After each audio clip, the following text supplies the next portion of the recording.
So, I've noticed a lot of people talking about the Hebrews roots movement. Well, and actually, it's wrong. Because in Hebrews, the book, in our history book, chapter 4, the promise of rest, let us therefore fear lest a promise being left us of entering into his rest, if any of you then should seem to come short of it. For unto us was the gospel preached, as well as unto them. But the word preached did not profit them, not being mixed with faith in them that heard it. For which we have believed do enter into rest, as he said, as I have sworn in my wrath, if they enter into my rest, although the works were finished from the foundation of the world. For he spake in a certain place of the seventh day on this wise, and God did rest on the seventh day from all of his works. And in this place again, if they shall enter into my rest, seeing therefore it remaineth that some must enter in, and they to whom it was first preached entered not because of unbelief. Again, he limiteth a certain day, saying in David, today, after so long a time, it is said, today, if you will hear his voice, harden not your hearts.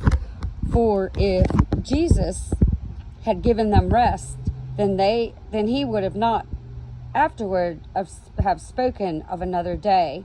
There remaineth therefore a rest to the people of God. For he that is entered into his rest, he hath also ceased from his own works, as God did from his. Let us labor therefore to enter into that rest, lest any man fall after the same example of unbelief. For the word of God is quick and powerful, and sharper than any two-edged sword, piercing even to dividing asunder of soul and spirit, and to the joints and marrow, and is discerner of the thoughts and intents of the heart. So you got to think, cease from works. It's not based on works. It's not what you can do. It's self-sacrifice of yourself. Love God with all your heart, all your soul, all your mind, and love one another. Because love fulfilleth the law. And if something is a sin unto you, it's to you, not your brother. And that's in the word too. Neither is there any creature that is not manifest in his sight, but all things are naked and open unto the eyes of him with whom we have to do. Seeing then that we have a great high priest that is passed into the heavens, Jesus, the Son of God, let us hold fast our profession, for we have not a high priest which cannot be touched with the feeling of our infirmities, but was in all points tempted as we are, yet without sin.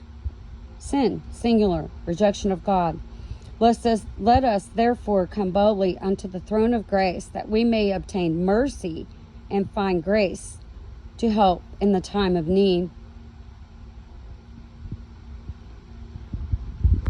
So what I'm getting out of this is,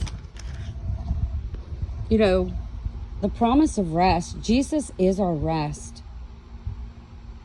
And ceasing from works, saying you have to do this and you have to do that. That's nothing but a modern day Pharisee. You cease from works as God when you rest and you love one another and God all the day long, not just one day. That's superficial and it's a work. So in here,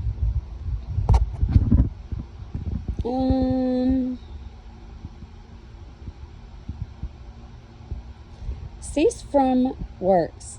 Every true believer has ceased from his own works of sin, from relying on his own works of righteousness, and from the burdensome works of the law of old, of Moses, that people were condemning others, and they call Hebrews roots movement.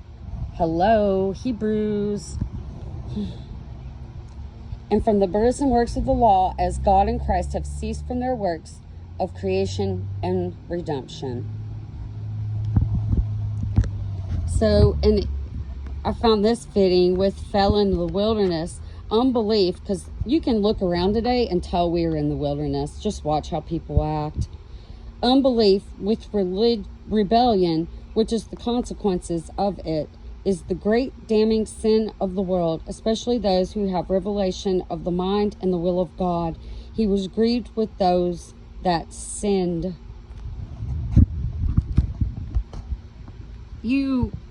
When you enter into Jesus's rest, he gives you inner peace that surpasses all understanding.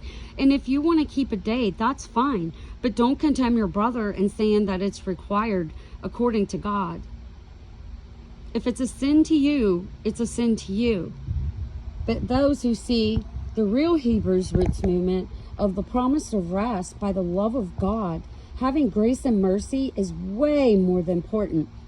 You know, there's people that probably try to keep it to the T on this Sabbath day, as they call it, whether they're Jewish or Jews or even the Seventh-day Adventist. But you have to think, they still can't keep it, not like they're supposed to, with traveling and don't cook, and there's a lot that goes into that.